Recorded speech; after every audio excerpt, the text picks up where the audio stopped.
Good morning to all. Let's start classification of IC engine. First classification is based on number of stroke per cycle. इस classification को हम सबसे पहले divide करेंगे number of stroke पर। उसमें सबसे पहली कैटेगरी को डिवाइड किया गया है 4 स्ट्रोक साइकिल में और 2 स्ट्रोक साइकिल में। सेकंड जो कैटेगरी हमने बेस की है थर्मोडायनेमिक साइकिल्स पर। फर्स्ट साइकिल है auto cycle, second cycle is diesel cycle and third one जो है हमारा डुअल साइकिल, वो ऑटो साइकिल और प्लस डीजल साइकिल का कंबशन है और मिक्सचर है। ऑटो साइकिल के बारे में आपको ये बताना मैं ज़रूरी समझता हूँ कि ऑटो साइकिल 1862 में एक साइंटिस्ट के ज़रिए इन्वेंट किया गया था जिसका नाम था ऑटो, और उसी के नाम पर इस साइकिल का नाम रखा गया।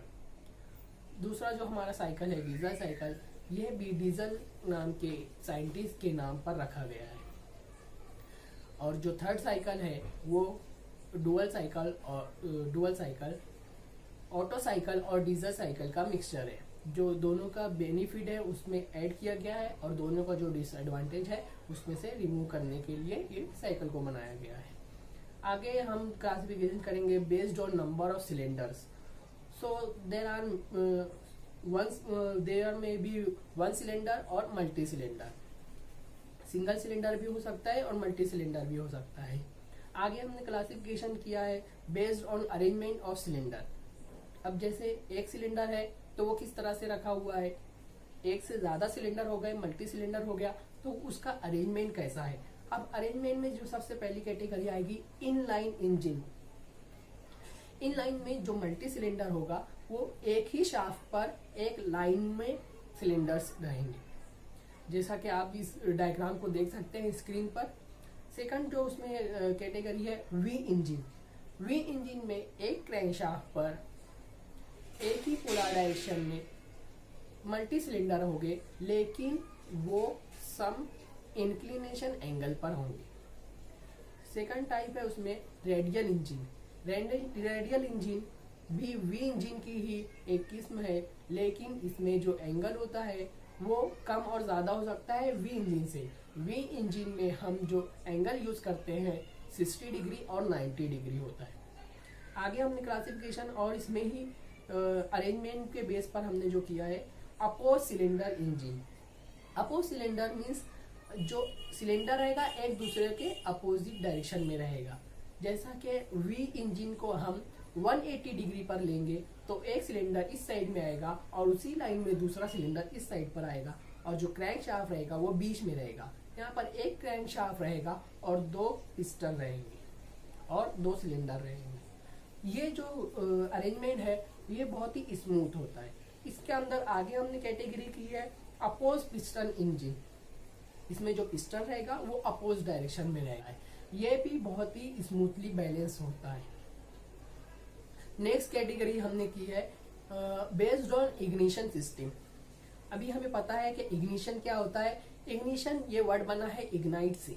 इग्नाइट इज अ प्रोसेस, और इग्नाइट हम उसे कहते हैं जब हम कंबशन को स्टार्ट करते हैं, उसे हम कहते हैं इग्नाइट करना। Ignition is a part of combustion, ये एक कंबशन का हिस्सा है। अब हम जब कैटेगरी करेंगे तो हम ये देखेंगे कि हम जो चार्ज है हमारा, जो हमारा कंबशन होता है ऑक्सीजन के प्रेजेंस में फ्यूल का बर्न होना, वो किस तरह से हम इग्नाइट कर रहे हैं, उसे किस तरह से शुरू कर रहे हैं कंबशन। तो उसमें जो पहला टाइप है स्पार्क इग्निशन, सेकंड टाइप है कंप्रेशन इग्निशन। स्पार्क इग्निशन जो है पेट्रोल इंजन में यूज होता है। पेट्रोल इंजन में एक स्पार्क प्लग होता है। जब हमारा प्रोसेस शुरू होता है तो एयर और फ्यूल के मिक्सचर हम सिलेंडर में लेते हैं। सिलेंडर का डायग्राम मैंने इससे पहले आपको बताया था, अभी स्क्रीन पर आ रहा है। सिलेंडर में हम चार्ज को लेते हैं, एयर और फ्यूल चार्ज को, उसे हम कंप्रेस करते हैं up to certain limit, that is 5 to 10 compression ratio, और फिर हम उसे एक स्पार्क प्रोवाइड करते हैं by spark plug. Spark plug को हम करंट प्रोवाइड करते हैं, करंट की वजह से एक स्पार्क जनरेट होता है और वो कंबशन को बर्न करता है। ये कैटेगरी आती है स्पार्क इग्निशन में। सेकंड कैटेगरी जो आती है डीजल इंजन की आती है compression ignition.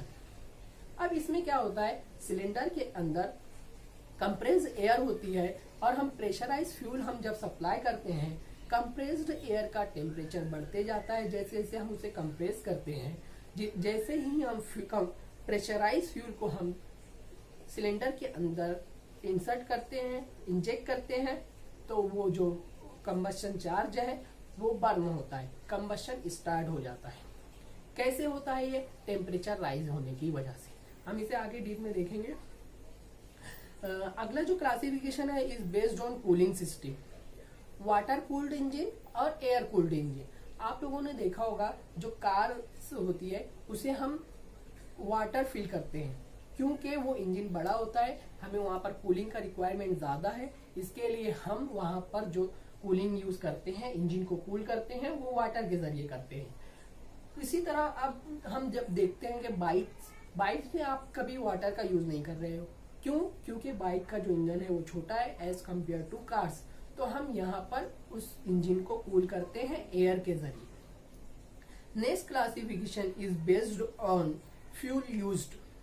First fuel is petrol engine. जब हम गैसोलीन यूज करेंगे, पेट्रोल यूज करेंगे, तो वो हमारा फर्स्ट हो जाएगा पेट्रोल इंजन।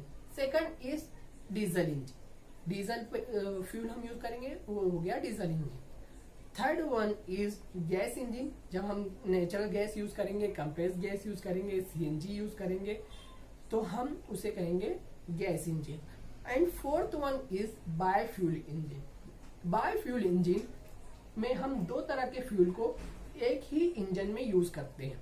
जब नॉर्मल ऑपरेटिंग कंडीशन होती है तो हम गैस को यूज करते हैं, और जब हमारा स्टार्टिंग प्रोसेस होता है, स्टार्ट के लिए हमें ज्यादा पावर रिक्वायर्ड होती है, ज्यादा टॉर्क रिक्वायर्ड होता है, तो हम वहां पर लिक्विड फ्यूल को यूज करते हैं जिससे हमें ज्यादा एफिशिएंसी मिलती है।